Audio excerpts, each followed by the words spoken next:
So, man, you got to talk to me about Don't Come Lookin', top 5 on country radio already and on the Hot 100. So, how's it been to get this success?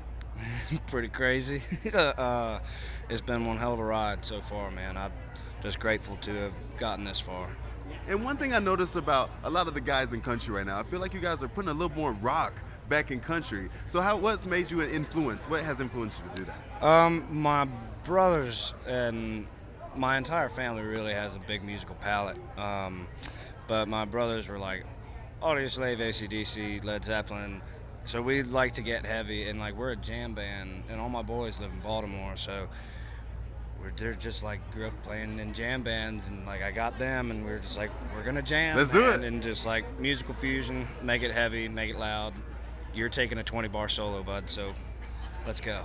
And speaking of making it loud, you're going on tour with Hardy, man. How's that gonna be? We're gonna blow some speakers, man. We're going and playing some rock clubs, like 2,500 cap places, and it's been.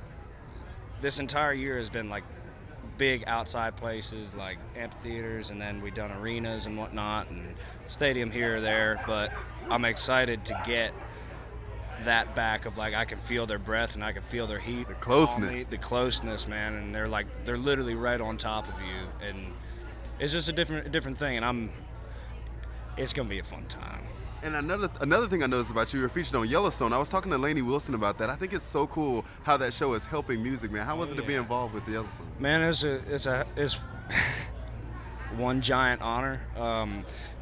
I've grown up watching Kevin Costner on the TV since I was born, man. So just to like have my song playing, and then it goes to Kevin Costner, and my song is still playing. You're like, is this real? Yeah. It was.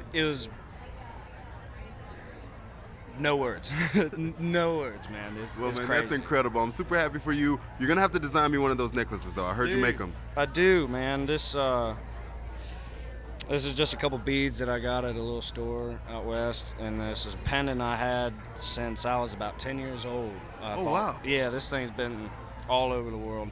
And then the string is a string line, so when you're laying brick and block, I come from bricklayers and stonemasons. So when you're laying brick and block and you're laying courses up, you take a string line and you move them up to each course. So when you go and lay the block, you make sure the block is at the top, is level with that line, and you can't get this string line anymore. Wow. It's like 40 years old. Dude, that's incredible. My uncle had a spool of it hiding out in a barn in West Virginia, and I went home a couple weeks ago and I found it, and I was like, "Can I have this?" He was like, "Sure, nephew, yeah. go Now for you're wearing it." it to the CMAs, man. Yeah, well, have man. fun tonight, man. Thank Congratulations. you, man.